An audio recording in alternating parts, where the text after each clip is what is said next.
सम्यक दर्शन मूल है जिसका, दृढ़ है सम्यक ज्ञान तना, है चरित्र शाखाएं जिसकी, पूर्ण है विकसित और घना, रहता है आकीर्ण हमेशा, मुनिगण पंछी के द्वारा, उन आचार्य महातरुवर के चरण चढ़ाऊं थुति धारा।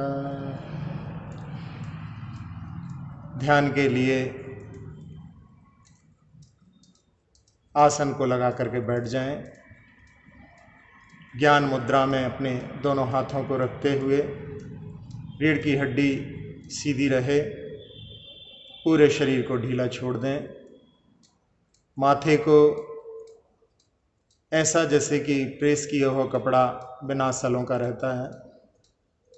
दोनों नेत्रों को, जिह्वा को दांतों से दूर जैसे गले में समा रही हो। दोनों कंधों को, नाभि को, पूरे शरीर को तनाव से मुक्त अनुभव करने का प्रयास करें। प्रणव मंत्र के माध्यम से ध्यान की भूमिका बनाने का प्रयास करते हैं।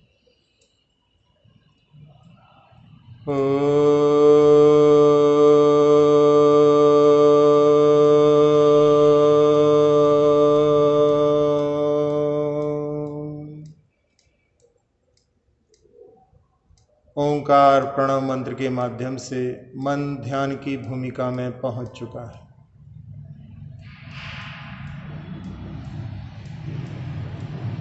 एक रात्रि में स्वप्न में ऐसा लगा कि भगवान महावीर के समो शरण आने की खबर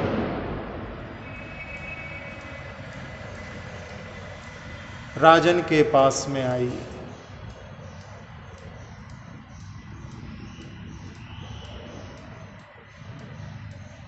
राजन के लिए सारे ऋतुओं के फल फूल लेकर के जब मालाकार वहां पर आया तो राजन ने हर्ष से जिस दिशा में समोशरण था उस दिशा में 7 कदम आगे बढ़कर के परोक्ष में भगवान को नमन किया और भगवान के समोशरण में उनकी दिव्य पूजा को जाना है, ऐसा सोचकर के पूरे नगर में ढिंढोरा पिटवाया।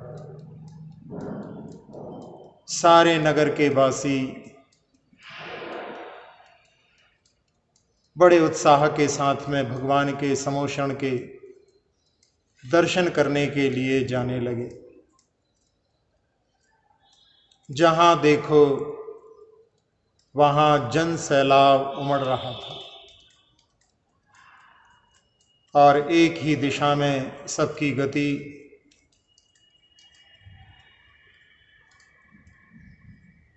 बच्चे लोग पूछने लगे कि वो पहाड़ जैसा क्या दिख रहा है।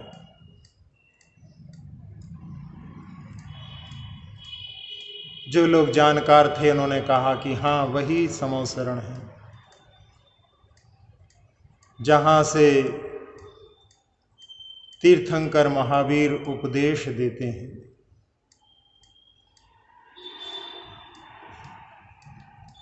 थोड़ी ही देर में उसके नजदीक पहुंचे 500 धनुष ऊपर, रत्नमय खंभों पर 1 योजन विस्तृत वीर प्रभु का समो शरण। आदिनाथ भगवान का समो शरण 12 योजन विस्तृत था। फिर आधा आधा योजन इस अवसर्पणी काल में कम होता होता 1.5 योजन नेमिनाथ भगवान का, उसके बाद में 1.25 योजन पार्श्वनाथ भगवान का,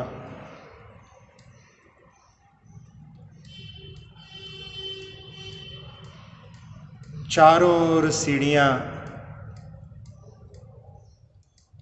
कैसे चढ़ना होगा। किसी ने कहा बस पैर रखो, और पैर रखते ही शीघ्रता से वो सीढ़ियां, जैसे आजकल एस्केलेटर्स होते हैं, उससे भी तीव्र गति से देखते ही देखते ऊपर पहुंच गए। विशाल तोरण द्वार, सिंह द्वार,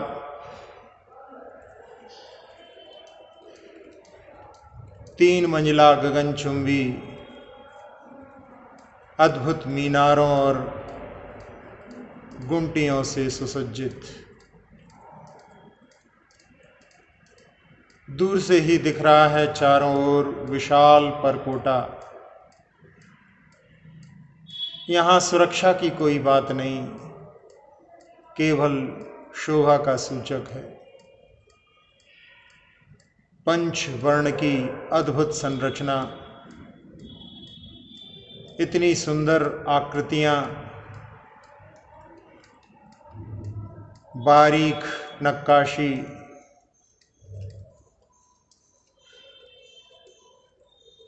नजरों को लुभाते हुए द्वार पर पहुंच गए हैं। द्वार के भीतर ज्योतिष देव द्वारपाल के रूप में खड़े हैं।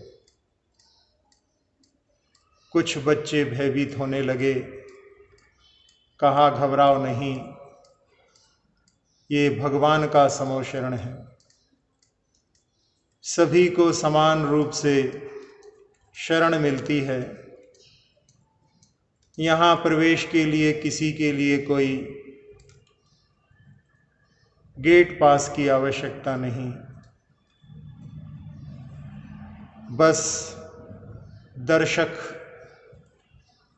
मर्यादा में रहें, कोई हरकत ना करें, इसलिए ये देव यहाँ पर तैनात हैं।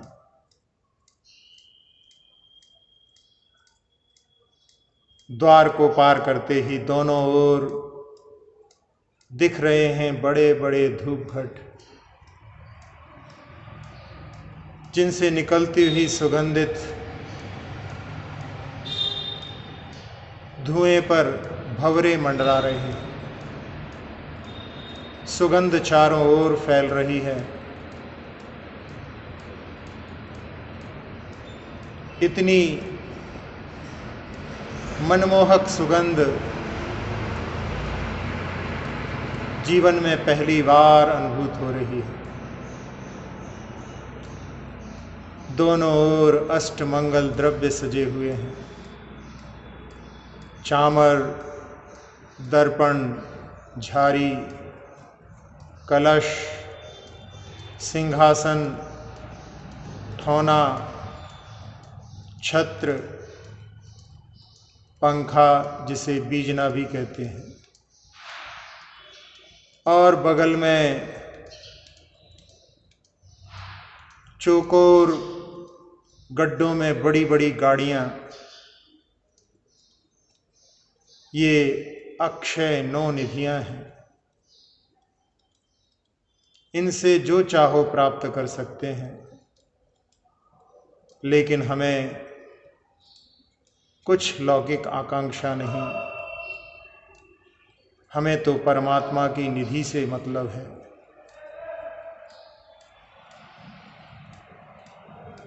थोड़ी ही आगे बढ़ने पर कानों में मधुर संगीत की ध्वनि आने लगी।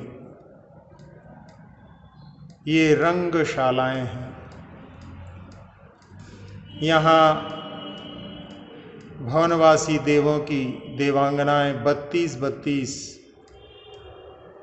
तीर्थंकरों के गुणानुवाद के गीतों के साथ नृत्य कर रही हैं। इनकी स्वर लहरी से आकर्षित होना ठीक नहीं। यदि जो यहाँ पर अटक जाते हैं वो परमात्मा को प्राप्त नहीं हो पाते।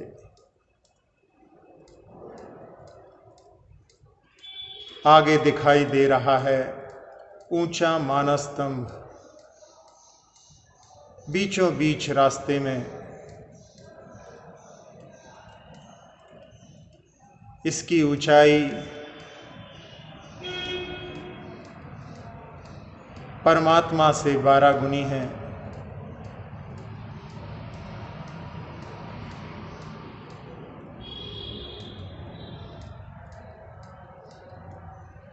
देखते ही जाएं ऐसी रचना, चारों तरफ 3 परकोटे, चारों ओर 4 द्वार, बापिकाएं, बावड़ियां, 3 पीठिकाओं पर 3 कटनियों के ऊपर अत्यंत कलात्मक घंटे झूल रहे हैं। नीचे भी 4 प्रतिमाएं और ऊपर भी। ऐसा लगता कि साक्षात परमात्मा विराजमान है, लेकिन नहीं, ये भगवान के बिंब हैं। नमन करके आगे बढ़ते हैं।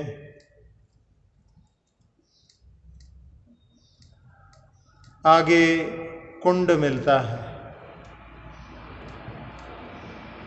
सभी जीव, मनुष्य, तिर्यंच, देव आदि अपने चरणों को धो रहे हैं। बिना धोए किसी को प्रवेश नहीं मिलता।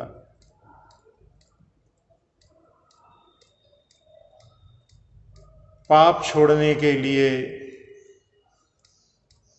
पांव धोना आवश्यक है। अब दोनों ओर दृष्टि डालिए। दिख रही है ये पहली भूमि, जिसका नाम है चैत्य प्रासाद भूमि।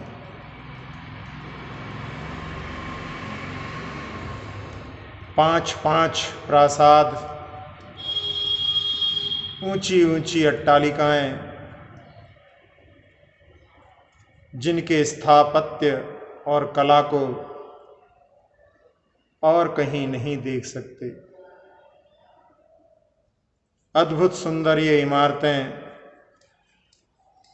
दोनों ओर 5 और इनके ऊपर चैत्य हैं। प्रासाद महलों के मध्य में साक्षात परमात्मा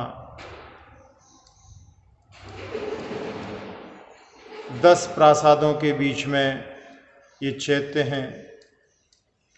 इनको भी नमन करके आगे बढ़ना है, यहाँ ठहरना नहीं।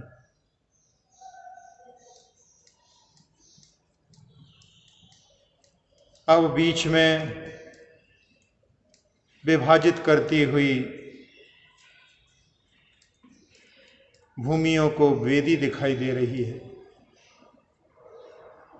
जैसे रोड के बीच में डिवाइडर होता है, अब दूसरी भूमि खातिका भूमि, निर्मल जल से भरी हुई, इतने सुंदर कमल खिले हुए हैं। सभी रंगों के कमल यहाँ पर देख करके मन प्रसन्नता की अनुभूति कर रहा है। फिर दूसरी विभाजन करने वाली वेदी, स्वर्णिम वेदी, पूर्व की रजत की थी। अब दोनों ओर तीसरी भूमि पुष्प वाटिका या लता भूमि,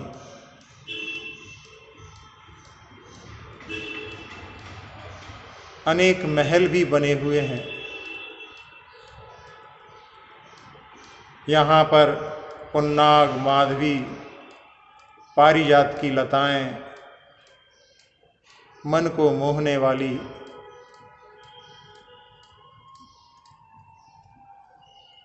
विश्व के सर्वश्रेष्ठ पुष्पों का यहाँ पर संकलन जैसा लगता है।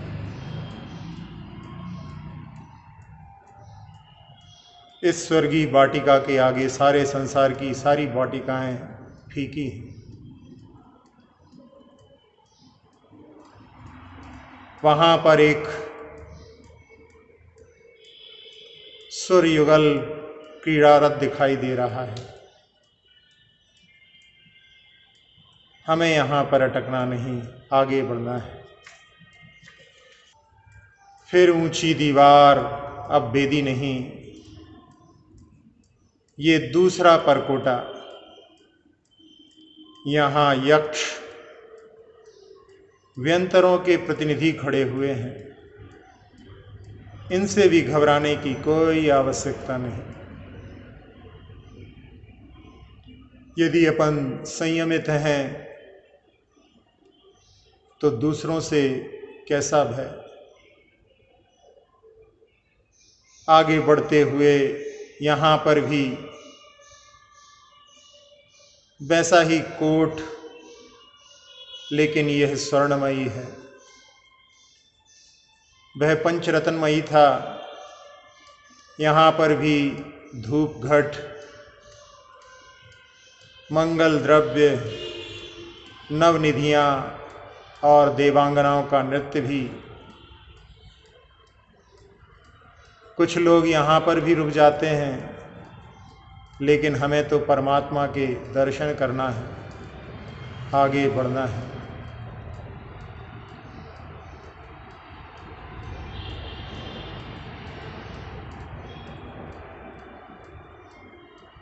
अब आ गई वन भूमि।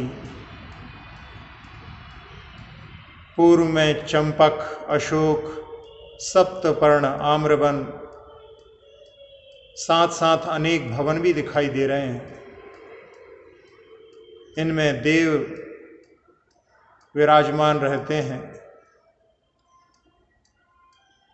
सबसे आकर्षक तो यहाँ पर 4 महाशाखा वाला चैत्य वृक्ष है। चलो दर्शन करने के लिए इस रास्ते के भीतर चलते हैं। 3 परकोटों के मध्य बावड़ियों के पार ऊंचा टीला, 3 कटनियां, इस पर ये मनोहारी 4 शाखा वाला चैत्य वृक्ष। चारों शाखाओं पर भगवान के दिव्य बिंब विराजमान है। यहाँ परमात्मा नहीं, उनके तो दर्शन अंदर मिलेंगे। भक्ति भाव से सबने ढोक दी। 8 प्रातःहारों युक्त ऐसा लगता है कि साक्षात जिनेंद्र भगवान यहीं विराजमान है। जैसे महावीर प्रभु स्वर्णिम, वैसे ही ये स्वर्णिम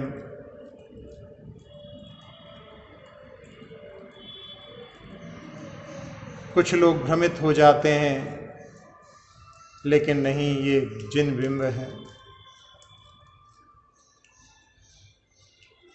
इनके लाल लाल होंठ, पलकें काली,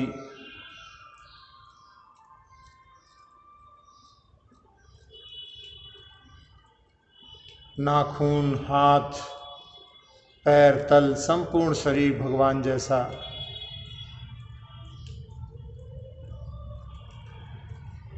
अद्भुत आनंद देती हुई ये प्रतिमाएं पूरे शरीर में रोमांच उत्पन्न कर रही हैं। कोई बावड़ियों में जाकर के देखता है, यहाँ तो कुछ दिखाई दे रहा है।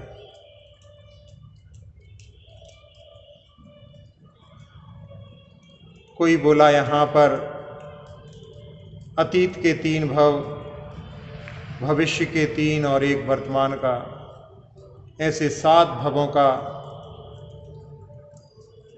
दिग्दर्शन कराती हुई ये बावड़ियाँ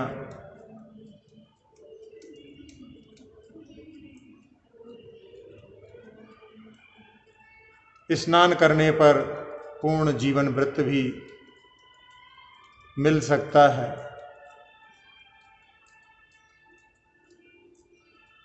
इन भवों में ही अटके रहोगे तो भवों से उद्धार करने वाले भगवान के दर्शन कैसे पाओगे। ऐसे भावों के साथ वहाँ से पुनः लौट करके आए और आगे बढ़े। फिर एक बेदी डिवाइडर पार हुआ, पुनः दोनों ओर दृष्टि डाली। ऊंची ऊंची ध्वजाएं स्वर्णमय दंड पर लगी हुई, ये भी भगवान के आकार से 12 गुनी मानस्तंभ के समान आकाश को छू रही हैं।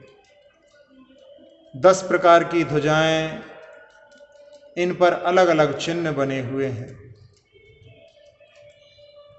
एक एक ध्वजा छोटी छोटी ध्वजाओं से घिरी हुई है। प्रभु के यश की गाथा गाती हुई, यशोगान करती हुई प्रतीत हो रही हैं। अब फिर तीसरा परकोटा, इस पर भवनवासी कुमार पहरेदार हैं।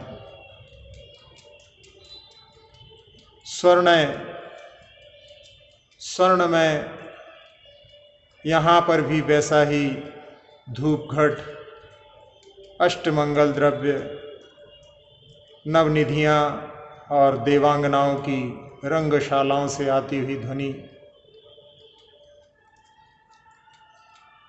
यहाँ भी नहीं रुकना है, आगे बढ़ना है।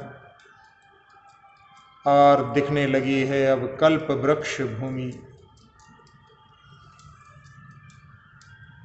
10 प्रकार के कल्प वृक्ष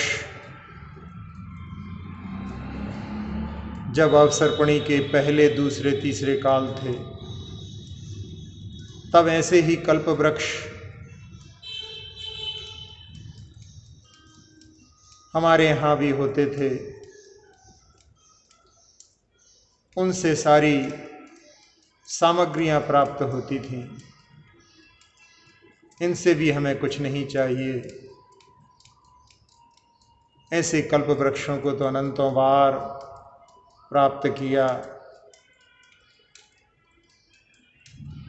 कल्प तो विकल्प उत्पन्न करते हैं, विकल्पों से उठने की उत्कंठा लिए हुए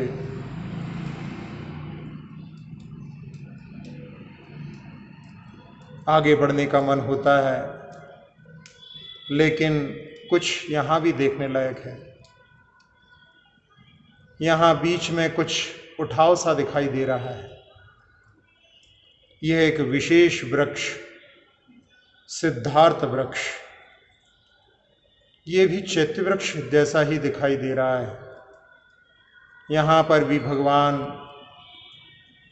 के बिंब विराजमान हैं, पर पहले से यहाँ पर कुछ अंतर महसूस हो रहा है।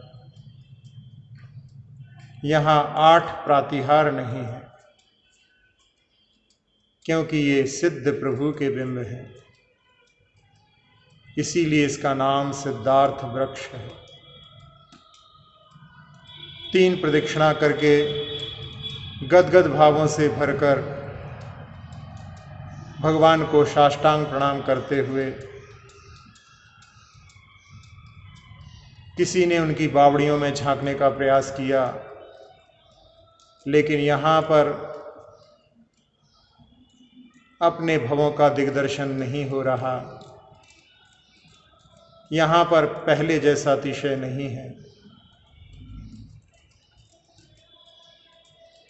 आगे बढ़ने पर वेदी उसको पार करके दोनों ओर दृष्टि फैलाई, दिख रही है भवन भूमि। सैकड़ों उत्तुंग भवन, इनमें देवगण भी रहते हैं। अंदर चलने पर बीच के रास्ते के दोनों ओर टीलों पर ध्यान दिया तो स्तूप दिखाई दिए।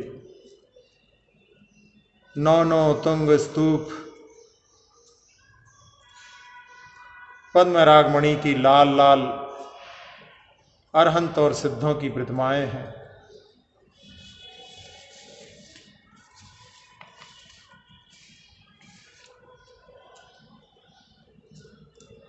आगे एक ऊंचा महल जैसा भव्य कूट दिखाई दे रहा है। इसका दर्शन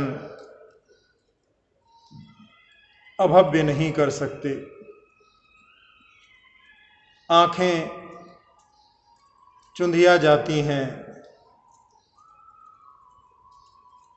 इन पर दृष्टि डालते ही। सब स्तूपों से ऊंचा स्तूप भव्य कूट के दर्शन कर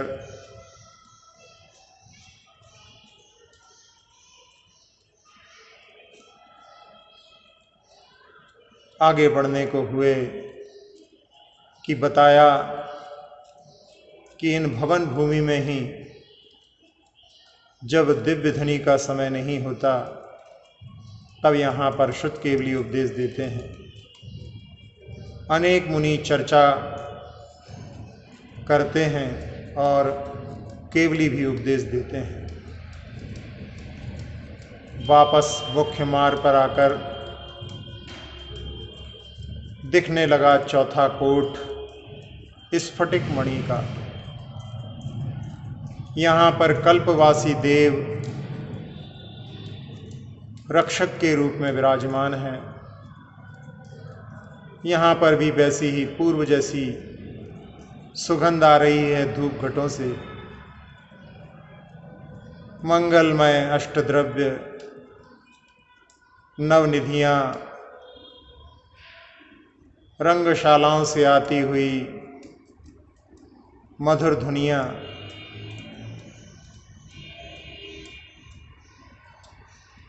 आगे बढ़ते चलो, थमना नहीं, रुकना नहीं। जो रुक जाते हैं वो आगे परमात्मा को प्राप्त नहीं हो पाते।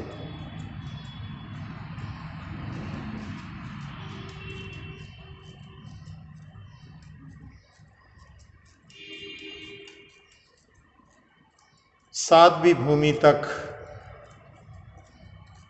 भव्य भव्य सम्यक दृष्टि, मिथ्या दृष्टि सभी आ सकते हैं। अब आगे 8वीं भूमि में केवल सम्यक दृष्टियों का प्रवेश होता है। आगे मंडप भूमि, जहाँ पर असंख्यात देव, मनुष्य, पशु पक्षी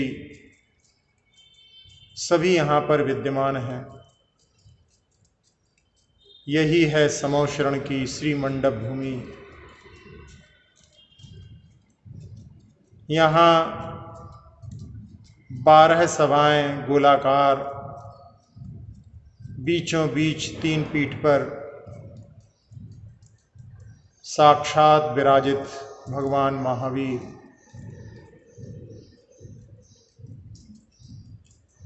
इस स्फटिक मणि की 16 दीवारें प्रथम 3 कोठों में गणधर स्वामी के साथ में सारे मुनिराज,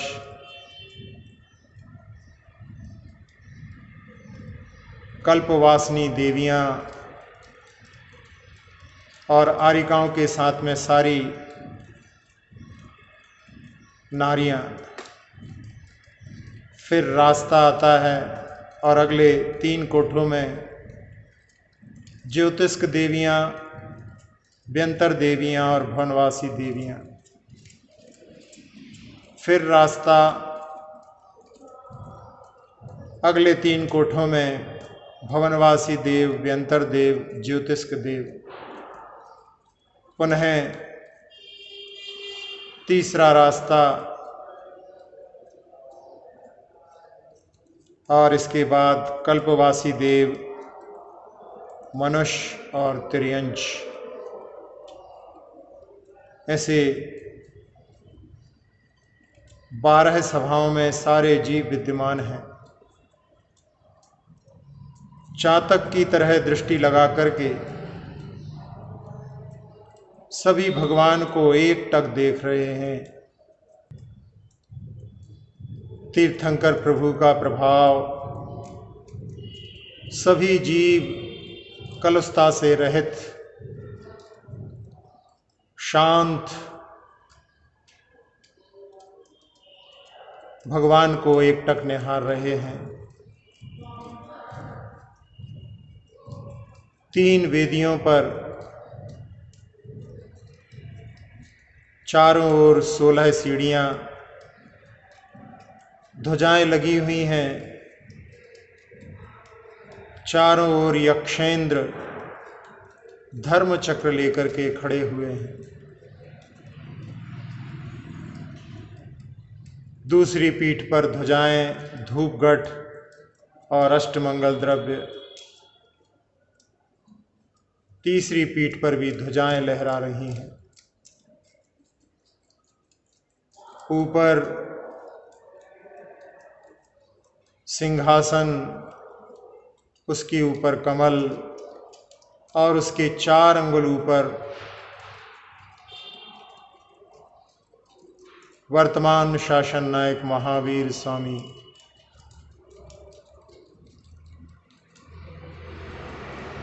धन्य हो गए नेत्र, पूरे शरीर में रोमांच। पीछे दिख रहा है शाल वृक्ष, जिसके नीचे भगवान ने केवल ज्ञान को प्राप्त किया।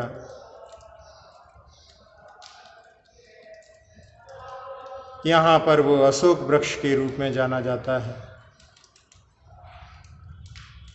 उपमा वैसी ही बन रही है जैसे सूर्य के पीछे काले काले बादल हों। 3 स्वर्णिम छत्र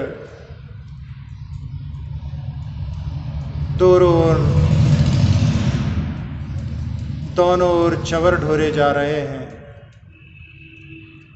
ऐसे लग रहे हैं मानो मेरू के दोनों तटों से चांदी के झरने झर रहे हैं। पुष्प की वृष्टि हो रही है। सारे जीव अपने हाथों को जोड़ करके जो जोड़ सकते हैं, उनके हाथों में पुष्प भर गए हैं। भगवान का सार्थक नाम पुष्पांजलि, जो भूतकाल के तीर्थंकर हुए हैं। दिव्य धनी खिरने की कमी है। पुष्पों से पूरा रास्ता भरा हुआ है। जब मुनिराज आते हैं तो अपने आप वो फूल हट जाते हैं। दुंदुभी का नाद हो रहा है। ऐसा लग रहा है मानो सारे संसार के प्राणियों को आवाहन कर रहे हों।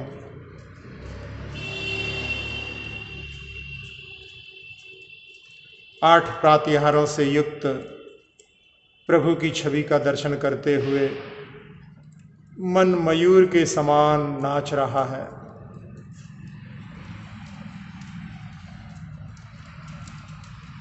तीन पीठ पर चढ़ करके भगवान को छूना संभव नहीं, केवल पहली पीठ तक जाने की गुंजाइश।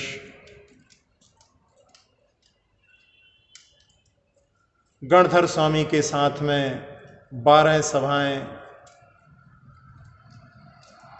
साक्षात भगवान की 3 परिक्रमाएं करती हैं।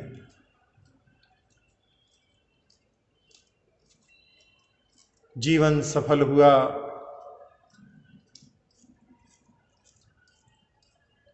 अंतर नेत्र खुले। किन शब्दों में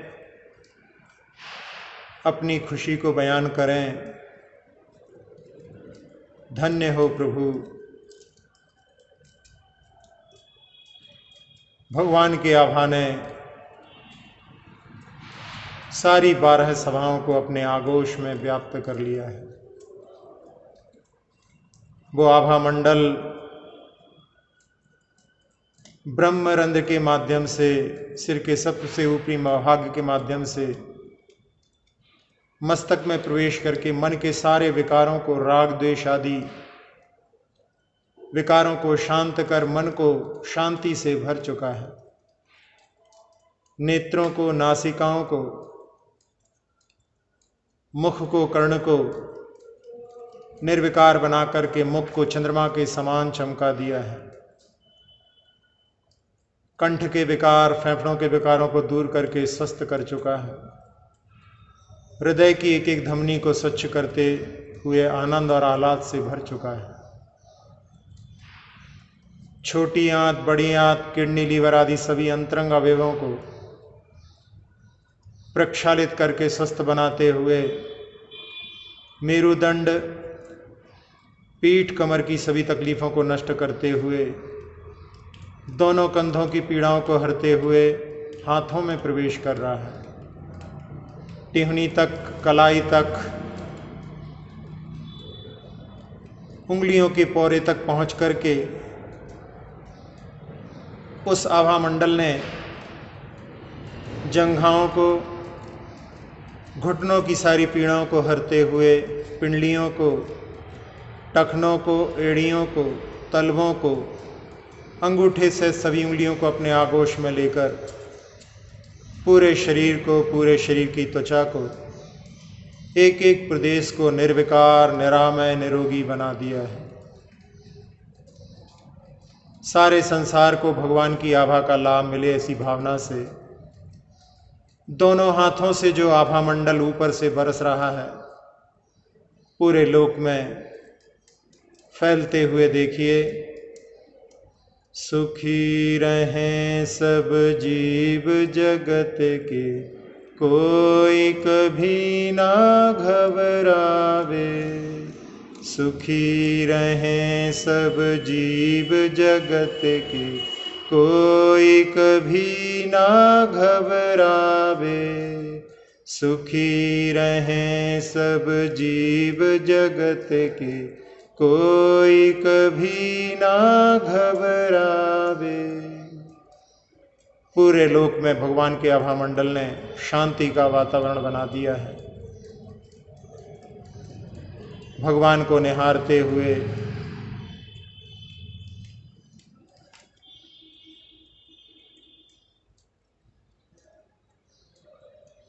उनके केवल ज्ञान में सारे लोक के पदार्थ झलक रहे हैं। दिव्य धनी के अवसर पर, उसके अवसर की प्रतीक्षा में जहाँ सुर असुर बैठते हैं, इसलिए गणधरों ने इसे समोषण कहा है। इसका माहात्म्य, यहाँ पर किसी को रोग नहीं होता, किसी का मरण नहीं होता, किसी का जन्म नहीं होता, किसी को किसी से वैर नहीं होता। कोई काम बाधा नहीं, कोई तृष्णा नहीं, क्षुधा तृषा देवी किसी को नहीं सताती। ऐसे समोशरण के साक्षात दर्शन करते हुए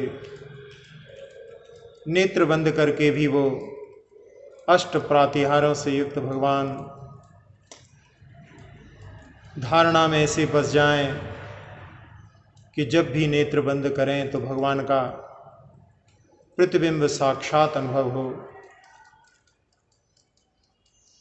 ऐसी भावना के साथ अक्षर पद मात्रा से दूषित वचन अगर ममहीन रहे और प्रमाद कषाय के वश में सम्यक अर्थ विलीन किए, जिन वाणी माता मेरी उन सब त्रुटियों को क्षमा करें, दें आशीष शीघ्र हम सबको केवल लब्धि रमा मिले। प्राप्त हमें हो बोधि समाधि परिणामों की शुद्धि हो, निज आत्म उपलब्ध हमें हो शाश्वत सुख की सिद्धि हो। चिंतित वस्तु दात्री माता चिंतामणि उपमा भाती, करूं वंदना पूर्ण विनय से चरण रखूं मैं ये पाती। कर जिन वाणी स्तुति तन की ममता टार, महामंत्र का जाप अब सभी जपें नव बार।